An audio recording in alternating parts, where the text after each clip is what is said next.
We always a close family as it was. Like you said, we got together every Christmas, everything, every holiday we got together. But when this happened, we got even closer, and that made us stronger. Normally, we have so many things we're grateful for. I'm grateful for my kids, for my husband, for my family. But now it's really that understanding of, wow, I am so grateful, God, for what you did in our lives, that miracle in our sister. For us, it's just understanding what needs to be done, and that's being with her, and the whole world stopped, and it's all about our sister. There was no way that someone could go through so much. Couldn't believe what she was going through. I didn't know where to turn. I had to be strong for my kids, for our newborn, my daughter Melody, who asked every single day when Mom was coming home. It was so hard to keep a straight face because I needed to be strong for her. And I had to be strong for her, for my son, her family, my family. I couldn't have done it without my family and Consuelo's family, my family, really. She was feeling sick, it looked like there were COVID signs, and just started there. And she calls me, she's like, I need to go to the hospital. I can't breathe, shortness of breath. So I finished up what I was doing and I went straight home, and I didn't know it was gonna be the last time that she'd ever be home. I just kept in contact with Consuelo all night. That's where she was for about a week. Friday, the day he was born, they called me, they said I could go in for a little bit.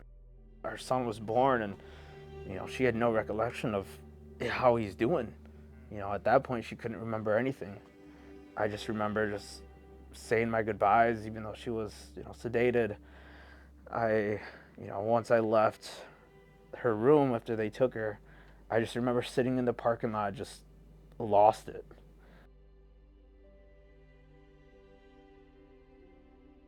When we went into the room and saw her for the first time in months, she goes, this is not my daughter.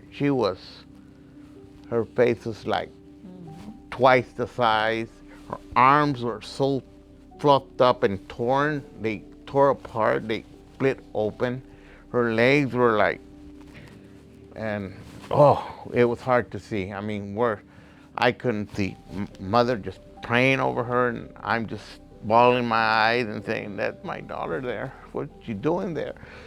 I wish it was me, not her.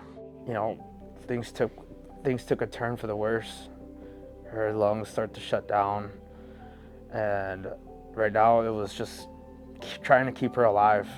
She got a stroke. Then she, obviously, during that day, needed to be put on dialysis. Her kidneys were an issue, but then it was the liver. It was like her whole body, like part by section was shutting down. She was going on ECMO. I stayed up all night reading about it, not, because it's a life support, so a 100% life support. And if you read about it, the longer they're on it, the less chance they are to come off of it alive. The 5th of February, they called us and said, you gotta come in. You guys gotta come in and say your goodbyes to her. Boy, my heart just fell to the ground at that time. And she says, why you're crying? She's still alive. We're gonna go over there and pray for her. No, pues dile que yo siempre tuve fe, que yo siempre dije que mientras había vida había esperanza, que Dios era más poderoso que la palabra que decían los médicos. Y siempre tuve fe que Dios te iba a levantar por tu hija. And my daughter Rosie went with her, and they were both praying over her, just praying over her. And all of a sudden, Rosie goes, Mom, she opened her eyes. And when I opened the door, my wife is praying full blast. Shouting out praying. And all the nurses, when I opened the door, all the nurses says, oh, we lost Consuelo. We lost Consuelo. She thought she was praying because we lost Consuelo. And I said, no, those are prayers of joy. She's alive. And from there on, we prayed for the heart, for the liver, for everything else. Everything started going back into place, getting better. miracles happen, and there is a power in prayer, and it worked, and we thank God for that. Consuelo is typically the helper. She's the one that's connecting people to organizations to get help from them. Obviously, she works for United Way, so it's part of her passion. It's part of who she is as a person.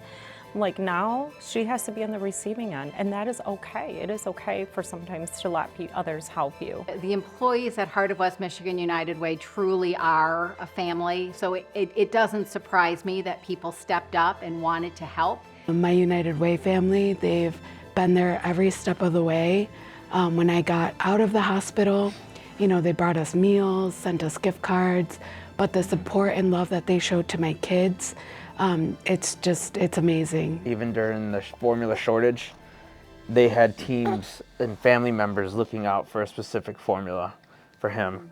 Diapers, whatever we needed, they always came through. They always asked about Consuelo, every single person that I've talked to from United Way. And my family, the same thing. They came to visit me in the hospital every single day. My mom put her life on hold so she could be with me through this rehabilitation process. Next thing you know, she got accepted here at Mary Free Bed, and it completely changed everything.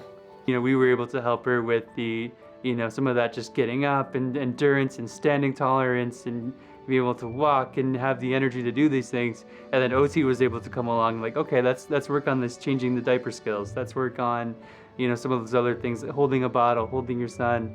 It's not just Consuelo who went through this. The entire family went through this. And like I was talking to Alec, he remembers everything, every step of the journey. And so does little Melody. See her daughter, so her daughter's, not wondering when is she coming home, is she getting better?